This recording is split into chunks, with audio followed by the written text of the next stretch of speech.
बच्चों, आप सभी का स्वागत है आपके अपने यूट्यूब चैनल होम साइंस में, जिसमें आज आप सभी देखने वाले हैं MA second semester home science की क्लास। और आप सबका क्लास, आप सबको पता है, पेपर थर्ड की क्लास आज आप सबके 5 है। तो 5 बहुत इंपॉर्टेंट होने वाली है। जो बच्चे नहीं भी देखना चाहते हैं ज़रूर देखें। अगर आपका सिलेबस है, आप पढ़ रहे हैं, एमए सेकंड सेमेस्टर है, तो ये वीडियो पूरा वॉच करना, क्योंकि ये बहुत ही महत्वपूर्ण है, आपका ह्यूमन डेवलपमेंट से संबंधित है। ठीक, तो आप यहाँ पे देख पा रहे हैं, आपका सिलेबस भी कहता है मानव विकास पढ़ना है। तो मानव विकास में ये बहुत ही इंपॉर्टेंट होता है, आपके सीरीज़ में भी है। तो नवजात शिशु बहुत ही महत्वपूर्ण प्रश्न है। ये मैंने जितना कुछ भी है आपकी सीरीज़ में सब कुछ कवर करने की कोशिश की है इस एक वीडियो में। ये वीडियो लंबा भी हो सकता है, इसलिए बीच में बिल्कुल मत स्किप करना, पूरा वीडियो वॉच करना, क्योंकि जितने भी नवजात शिशु से संबंधित क्वेश्चन हैं सारे क्वेश्चन मैंने इसमें अटेम्प्ट किए हैं। ठीक, तो सारे प्रश्न को मैंने शामिल किया है, तो बीच में स्किप मत करना, लाइक शेयर कर दीजिए। जो पहली बार जुड़े हैं चैनल को सब्सक्राइब करें, और जो प्यारे बच्चे हैं वो कमेंट भी अवश्य करते रहें। ठीक, अपने प्यारे प्यारे कमेंट मुझे ज़रूर किया करें। आप सबके कमेंट से मुझे बहुत अच्छा लगता है पढ़ के। ओके, तो बढ़ते हैं और ज़्यादा टाइम वेस्ट नहीं करेंगे, क्योंकि सभी प्रश्न इम्पॉर्टेंट हैं, बहुत इम्पॉर्टेंट प्रश्नों को शामिल किया है। तो आप जल्दी से लाइक करिए, आगे बढ़ें फिर। ठीक, तो जल्दी जल्दी लाइक कर दीजिए, लाइक। ओके, तो अब बढ़ते हैं आगे, देखते हैं प्रश्न आपका 1। तो प्रश्न है आपका, आज के सेशन में मैंने प्रश्न लिया है नवजात शिशु की देखरेख कैसे करनी चाहिए। वेरी इंपॉर्टेंट है। आप नवजात शिशु की देख रेख कर रही हैं, तो उसमें सबसे इम्पॉर्टेंट है कैसे करनी चाहिए, आपको ये पता होना चाहिए। तो आपको डिफ़ाइन भी करना है, लिखना है, आपके पेपर में पूछा जाएगा, तो ये जानना बहुत इम्पॉर्टेंट है। ठीक, ये IMP करके याद कर लेना, वेरी इंपॉर्टेंट है। ठीक, तो केयर ऑफ इन्फेंट, जो शिशु होती हैं इन्फेंट का देख रेख, ठीक, शिशु की देख रेख। तो आइए जानते हैं, बाल्यावस्था को निम्न आयु वर्गों में विभाजित किया है। जैसा कि आप सबको पता है, बहुत फास्ट हम कवर करेंगे।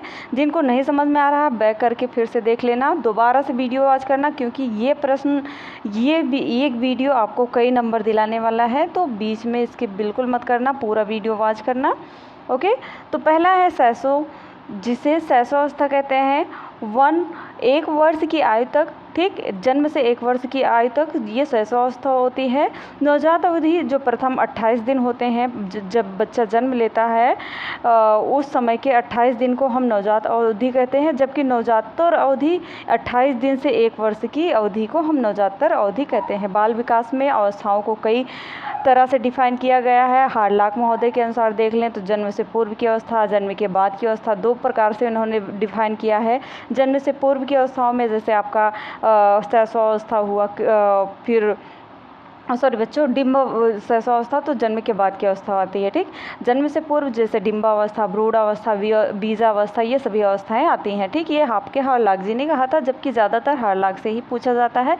तो अभी लाइक शेयर नहीं किया है तो लाइक शेयर सब्सक्राइब कर दीजिए, लेकिन जो आपके सेशन में है वही आप याद करें। ठीक, आपके सिलेबस के अकॉर्डिंग ही पढ़ाते हैं। ओके, तो नेक्स्ट है स्कूल पूर्व आयु 1 वर्ष से 4 वर्ष की, स्कूल आयु 5 से 14 वर्ष। इस अवस्था में बच्चे की बहुत ही इम्पोर्टेंट होती है केयर, देखभाल। ठीक, कैसे आप केयर करेंगे आइए जानते हैं।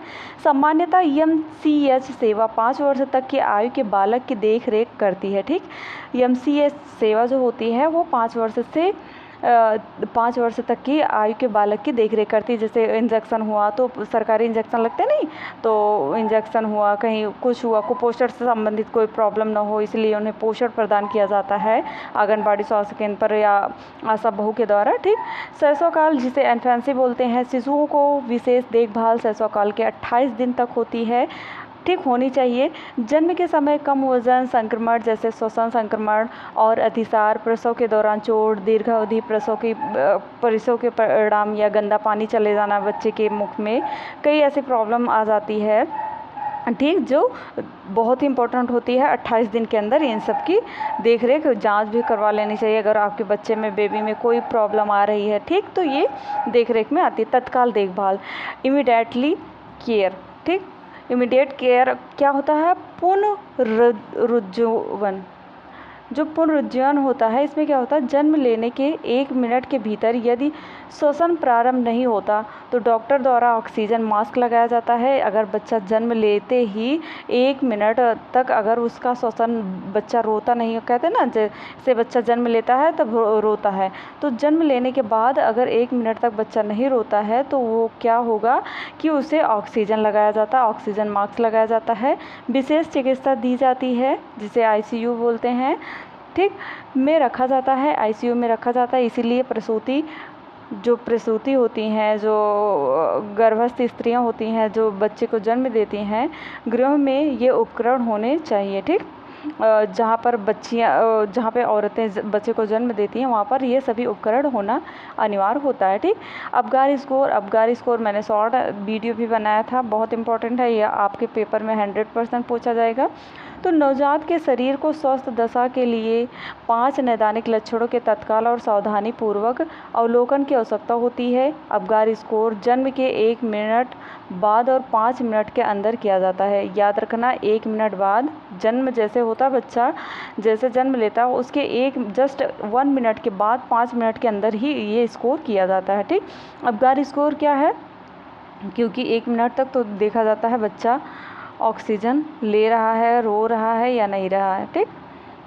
तो उसके बाद आता है अबगार स्कोर देख लीजिए क्या होता है। अबगार स्कोर में हृदय दर अगर नहीं है तो फिर 100 प्रति मिनट से कम नहीं होनी चाहिए सेकंड पे, और 100 प्रति मिनट से अधिक भी नहीं होना चाहिए, ठीक ये।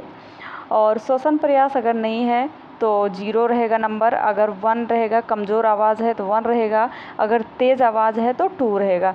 ये बच्चों ये होता है, स्कोर दिया जाता है 0, अगर नहीं है तो 0 दिया जाएगा, अगर 100 प्रति मिनट से कम है तो 1 स्कोर दिया जाएगा, अगर उसकी 100 मिनट से अधिक है या तेज़ आवाज़ है तो 2 स्कोर दिया जाएगा।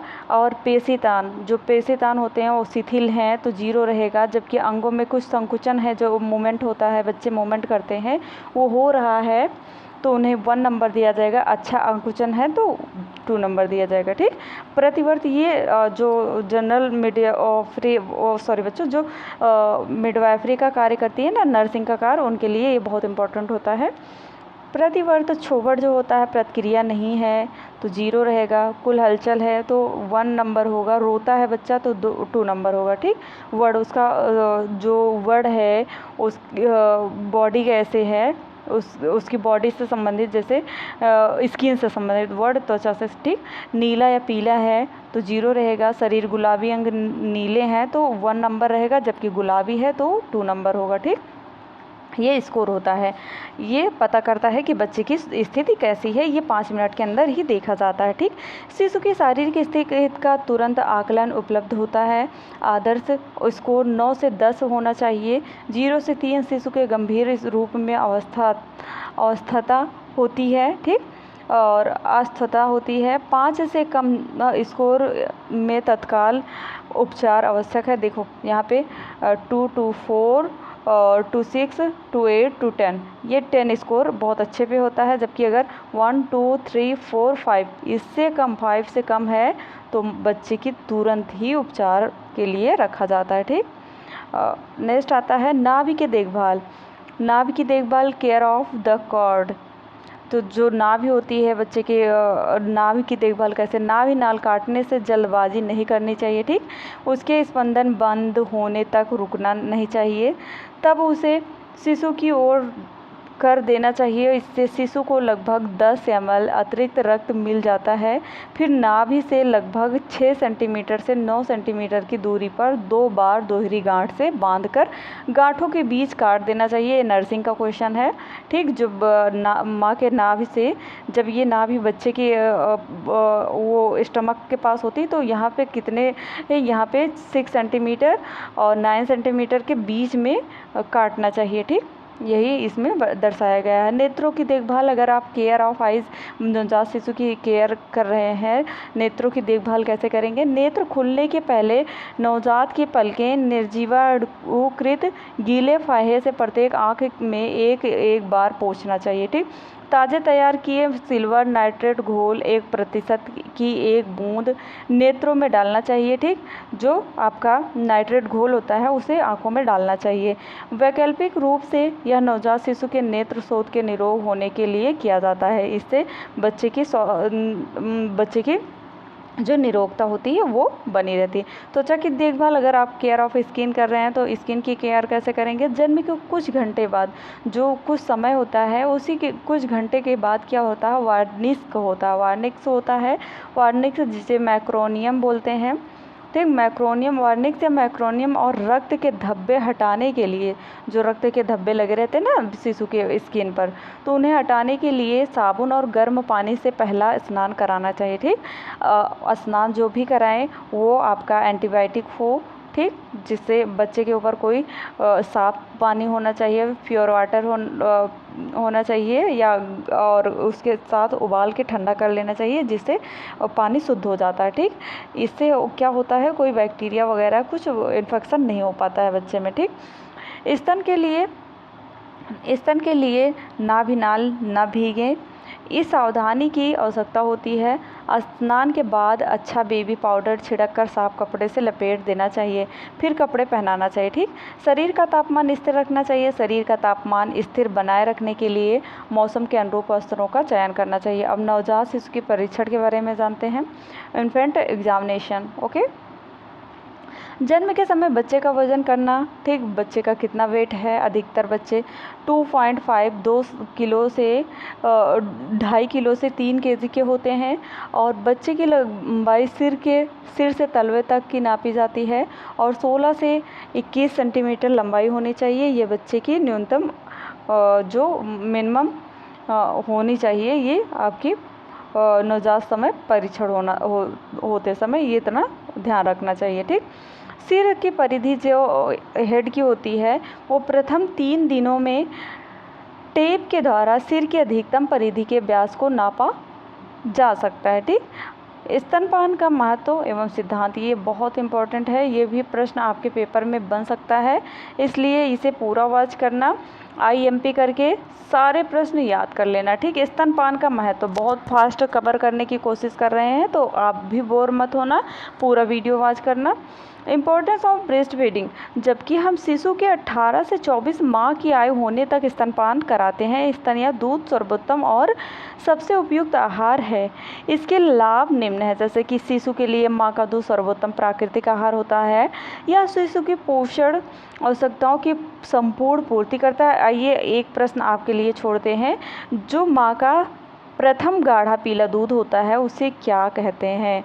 माँ के स्तन से जब बच्चा जन्म लेता है तो उस समय माँ के स्तन से जो प्रथम गाढ़ा पीला दूध आता है, निकलता है, उसे हम क्या कहते हैं? आप सब मुझे कमेंट में बताइएगा, आप सभी के कमेंट का इंतज़ार रहेगा। देखते हैं कौन सबसे पहले कमेंट करता है। बच्चों को प्रतिरक्षा के कारण से संक्रमण मुक्त करना चाहिए। ठीक, करता है। ठीक, यह बच्चों की जो इम्यूनिटी पावर होती है, प्रतिरक्षा होती है, वो सबसे ज़्यादा अपने माँ के दूध से ही मिलती है। ठीक, यह स्वच्छ एवं निर्जीवाणु होते हैं, यह 24 घंटे उपलब्ध होते हैं, इसे तैयार करने की आवश्यकता नहीं होती है, इसका कोई मूल्य नहीं होता है। ठीक, यह शिशु को सही तापमान पर उपलब्ध होता है, आसानी से पच भी जाता है क्योंकि वो माँ के गर्भ में रह चुका होता है, इसलिए माँ के टेम्परेचर और बच्चे का टेम्परेचर समान ही रहता है। यह माँ से बच्चे को लगाव उत्पन्न करता है, यह माता पिता को बच्चे में अंतराल बनाने में भी सहायक होता है। ठीक, चूसड़ शिशु के लिए अच्छा होता है और इससे शिशु मृत्यु दर भी कम होती है, जो शिशु की मृत्यु दर है वो भी इससे कम होती है। ठीक, नेक्स्ट आता है स्तनपान के सिद्धांत। स्तनपान के सिद्धांत जो है, पहला है प्रिंसिपल ऑफ ब्रेस्ट फीडिंग में स्तनपान जन्म के प्रथम आधे घंटे के अंदर प्रारंभ कराना चाहिए। जैसा कि अब मैंने पहले बताया, गाढ़ा पीला दूध जो माँ के स्तन से निकलता है उसे क्या बोलते हैं, आप सब कमेंट करते रहिएगा। उसे सबसे पहले बच्चे को पिलाना चाहिए। ठीक, जन्म के प्रथम कुछ दिनों में नवदुग्ध सर्वोत्कृष्ट आहार है क्योंकि इसमें पोषकों की अधिकता और प्रति संक्रमक पदार्थ होते हैं। ठीक, प्रत्येक दुग्धपान में शिशु को दोनों स्तनों से पिलाना चाहिए और प्रारंभ 3 मिनट प्रति स्तन से कराना चाहिए। ठीक, धीरे धीरे समय बढ़ाना भी चाहिए। शिशु की उसकी मांग पर दूध पिलाना चाहिए या शिशु के वजन बढ़ने में सहायक होता है। दुग्धपान में समय अंतराल से 4 घंटे के बीच घटता बढ़ता रहता है। ठीक, रात्रि में 6 घंटे के अंतराल पर आदत डालनी चाहिए बच्चे को दूध पिलाने की। माँ को शिशु को पूर्व दुग्धपान कराना चाहिए जिससे स्तन खाली न हो जाए। ठीक, शिशु के बीमार होने पर उसे दुग्धपान की हिदायत देनी चाहिए। ठीक, प्रति माह शिशु के शरीर का वजन करते रहना चाहिए जिससे बच्चे की क्या बढ़ोतरी का हिसाब भी मिल सके, रखा जा सके। ठीक, कृत्रिम आहार क्या है? आइए कृत्रिम आहार के बारे में जान लेते हैं, जिसे हम आर्टिफिशियल फीडिंग बोलते हैं।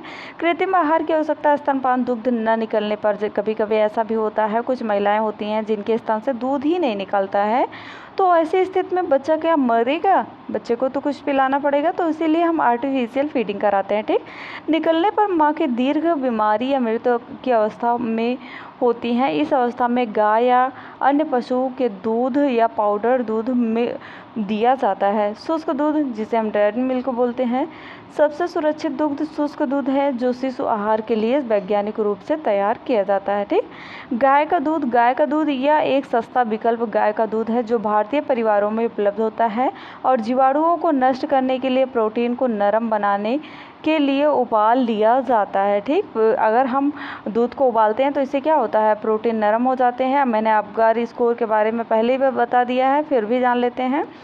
अपगार स्कोर जन्म के ठीक बाद शिशुओं को दिया गया एक परीक्षण है जिसमें उसकी स्थिति का पता लगाया जा सकता है, जैसे उसे सांस लेने में समस्या है या नहीं है, बच्चे का रंग कैसा है, उसकी दिल की धड़कन कैसे। मैंने अपगार स्कोर बाकायदा स्कोर के साथ बताया हुआ है, तो आपको प्रॉब्लम नहीं होगी, वही इसमें लिखना है। फिलहाल रीडिंग कर लेते हैं।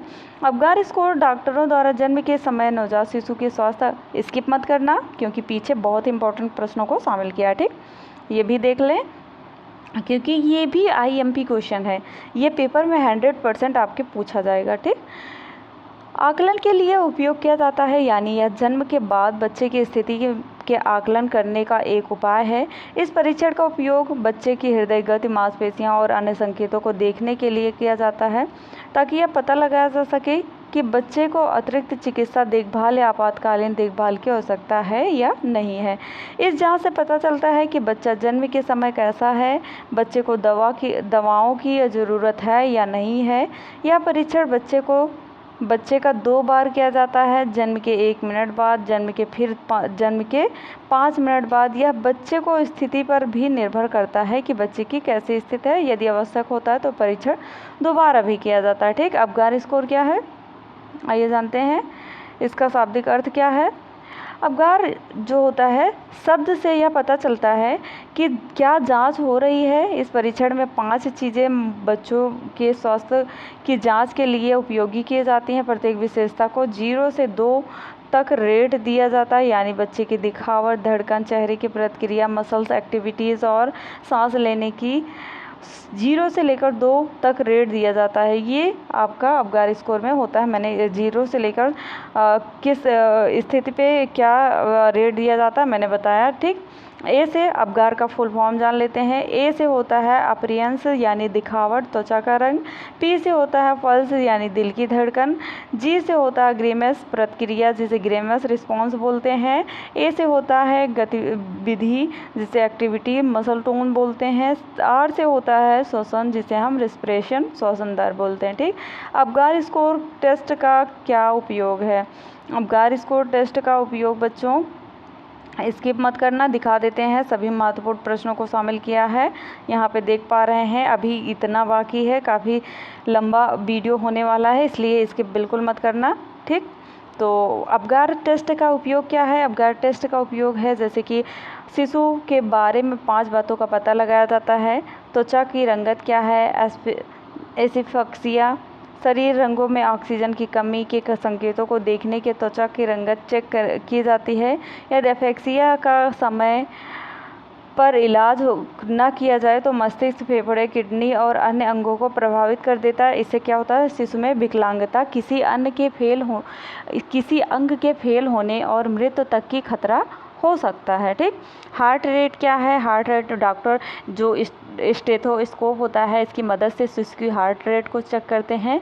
छूने पर प्रतिक्रिया देना, इसे रिफ्लेक्स भी कहा जाता है। और इससे शिशु की सेहत का पता चलता है। आमतौर पर डॉक्टर हल्के से शिशु की पीठ पर चुटकी भरते हैं, जिससे क्या होता है, शिशु रिफ्लेक्स का पता चलता है। शिशु एक्टिव है, शिशु मूवमेंट कर रहा है, इसका भी पता चलता है। ठीक, नेक्स्ट है मांसपेशियों में तनाव। अगर बच्चे की मांसपेशियों, शिशु की मांसपेशियों में तनाव है तो इससे इस बात का पता लगाया जाता है कि शिशु की मांसपेशियां काम कर रही हैं या नहीं कर रही हैं, क्योंकि एस्फेक्सिया की स्थिति में शिशु को पूरा शरीर ढीला पड़ जाता है। श्वसन क्रिया, जी हाँ, शरीर में सभी अंगों तक ऑक्सीजन की पर्याप्त आपूर्ति के लिए जन्म के समय शिशु का ठीक तरह से सांस लेना बहुत ज़रूरी होता है। अगर शिशु स्वस्थ नहीं है तो उसकी सांस लेने की गति धीमी होगी और उससे रुक रुक कर सांस आएगा। इससे क्या होगा, इनमें से हर एक बिंदु को 0 से 2 तक स्कोर किया जाता है। ठीक, मैंने बताया ना 0 से 2 तक, यहाँ 0, फिर 1, फिर 2। ठीक, अगर किसी शिशु को 2 स्कोर दिया गया है तो इसका मतलब है कि वह पूरी तरह से स्वस्थ है। ठीक, इस 5 स्तरों को मिलाकर हेल्थ स्कोर 10 बनाता है। ठीक, तो नेक्स्ट आता है आपका, नेक्स्ट क्वेश्चन है, बहुत इम्पोर्टेंट है। नवजात शिशु की संवेदनशीलता का वर्णन कीजिए। जो नवजात शिशु होते हैं उनकी सेंसिटिविटीज़ क्या है, और सेंसिटिविटीज़ नियोनेट जो नवजात शिशु होते हैं उनकी सेंसिटिविटीज़ के बारे में। नवजात शिशु की संवेदनशीलता के अध्ययन अंतर्दर्शन विधि से किए जाते हैं, अतः यह अनुमान लगाना कठिन है कि कौन सी संवेदनाएं शिशु में पाई जाती हैं और कितनी मात्रा में पाई जाती हैं। गैसल के अनुसार जो बच्चे गर्भकालीन अवस्था के पूर्ण होने से पहले ही जन्म ले लेते हैं, वे भी तीव्र उद्दीपक के प्रति उसी प्रकार अनुक्रिया करते हैं जिस प्रकार अन्य बालक करते हैं। ठीक, शिशुओं में अन्य संवेदनाओं की अपेक्षा स्पर्श संवेदना के अनेक उदाहरण दिए जा सकते हैं। ठीक, स्पर्श संवेदना बहुत इंपॉर्टेंट। नेक्स्ट आता है दृष्टि, जिसे हम साइट बोलते हैं। दृष्टि में क्या होता है कि आप जन्म के समय आँख का रेटिना, जिसमें दृष्टि की संवेदना के सेल्स पाए जाते हैं, पूर्ण रूप से परिपक्व नहीं होता है। जन्म के समय फोबियम में शंकु कोन्स बहुत कम स्पष्ट होते हैं, अतः कहा जा सकता है कि जन्म के समय शिशु आंशिक रूप से कलर ब्लाइंड और होता है। यद्यपि अध्ययनों से यह स्पष्ट हुआ है कि जन्म के 7वें दिन शिशु रंगों के प्रति अनुक्रिया करते हैं। ठीक, स्मिथ ने कहा कि अपने विचार में कि लड़कों की अपेक्षा लड़कियां जन्म के 7 दिन से 9 दिन तक दिन में रंग उद्दीपकों के प्रति अनुक्रिया अधिक करती हैं। शिशु की आँख के रेटिना में शंकुओं और दंडों की संख्या उतनी ही होती है जितनी कि वयस्क व्यक्तियों में। हार्लॉक का विचार है कि जन्म के प्रथम दिन शिशु बहुत पास की वस्तु को देख सकता है। पहले सप्ताह के अंत तक वह पास की वस्तु को देख सकता है, परंतु 1 माह का शिशु कुछ दूर की उद्दीपकों को भी देख सकता है। 1 माह का शिशु दूर की उद्दीपक को भी देख सकता है। सर्वड, जिसे हियरिंग बोलते हैं, हियरिंग में सुनने की क्षमता, शिशु में सुनने की क्षमता कब आती है? जन्म के समय यह ज्ञानेंद्रियां अन्य ज्ञानेंद्रियों की अपेक्षा सर्वाधिक कम विकसित होती हैं। जन्म के तुरंत बाद नवजात शिशु सुनते हैं या नहीं सुनते हैं, इस संबंध में मनोवैज्ञानिक में एक मत नहीं है, क्योंकि मनोवैज्ञानिक का विचार है कि जन्म के 10 मिनट में ही बच्चा सुनने लग जाता है, परंतु अन्य लोगों का विचार है कि जन्म के कुछ दिन बाद तक बालक पूर्णतः बहरा, जी हाँ, डीफ होता है। केसी प्रेंट ने कहा कि इनका विचार, नवजात शिशु जन्म के 3रे दिन से 7वें दिन के मध्य ध्वनि उद्दीपकों के प्रति अनुक्रिया करने लगते हैं। ठीक, एक अन्य अध्ययन जिसे एएस लेंथल और एलपी लिपस्टिक के अनुसार इन्होंने कहा जन्म का 180 घंटे बाद शिशु ध्वनि स्थानीयकरण करने लगता है। ठीक, नेक्स्ट आता है स्वाद। जी हाँ, स्वाद में क्या होता है कि जो नवजात शिशु होते हैं वो स्वाद कैसे लेते हैं?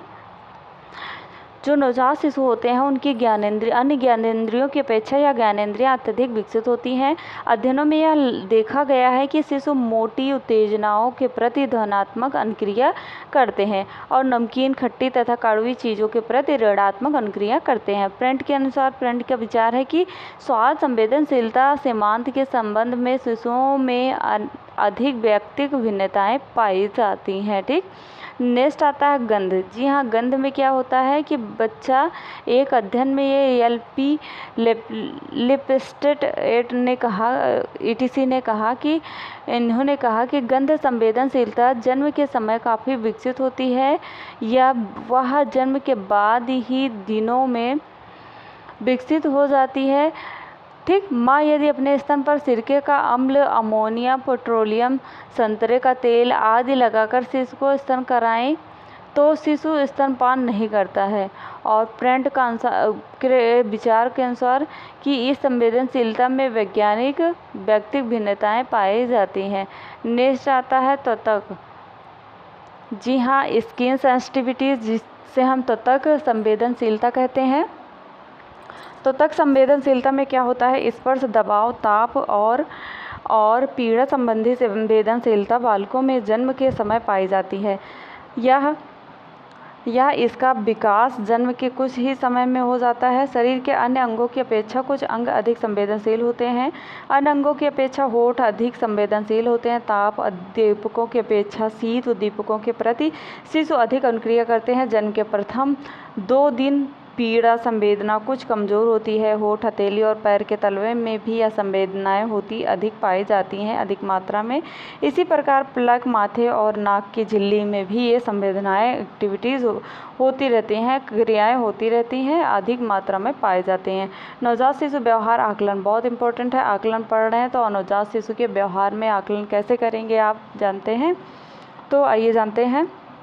व्यवहार आकलन, जिसे हम NIBAS, जिसे ब्रेंजर लल्टन स्केल कहते हैं। तो आइए, नवजात शिशु में IMP करके याद कर लेना, वेरी इंपॉर्टेंट है। ये सेशन ही बहुत इंपॉर्टेंट है। ठीक, नवजात शिशु में जन्म के बाद से मौजूद नवजात न्यूरोलॉजिकल स्थितियां विकारों की एक श्रेणी होती हैं और मुख्य रूप से मस्तिष्क और रीढ़ की हड्डी होती है, असमानताओं के कारण होती हैं। ठीक, नवजात की तंत्रिका संबंधी स्थिति के आकलन के लिए उपकरण जैसे ब्रेंजर स्केल को नवजात व्यवहार मूल्यांकन स्केल, जिसे NIBAS के रूप में भी जाना जाता है, या आमतौर पर 3 दिन से 4 सप्ताह की, जो 3 दिन से लेकर 4 सप्ताह की उम्र होती है, उनके बीच के नवजात शिशुओं के लिए क्या होता है, नवजात शिशुओं को उनकी क्षमताओं का एक सूचकांक प्रदान करने के लिए दिया जाता है। इसका उद्देश्य एक नवजात शिशु के तंत्रिका संबंधी और व्यवहारिक कामकाजों का मूल्यांकन करना है। यह दृश्य और श्रवण उत्तेजना संबंधी कामकाजों और सजगता पर प्रतिक्रियाओं के लिए बच्चे की क्षमता पर मूल्यांकन करता है। ठीक, उसके बाद क्या होता है, यह पैमाना कुल 47 अंक प्रदान करता है, जिनमें से 20 प्राप्त प्रतिक्रियाएं हैं और 27 व्यवहारिक रूप से जुड़े हुए हैं। ये परिणाम एक शिशु के कामकाज के विभिन्न पहलुओं, जैसे कि उसके तंत्रिका संबंधी कार्य, सामाजिक और व्यवहारिक संबंधी विशेषताएं आदि को मापते हैं। ठीक, अतः हम यह निष्कर्ष निकालते हैं कि ब्रेंजर पैमाने का उपयोग नवजात के तंत्रिका संबंधी स्थितियों का आकलन करने के लिए किया जाता है। तो आज का सेशन यहीं तक था।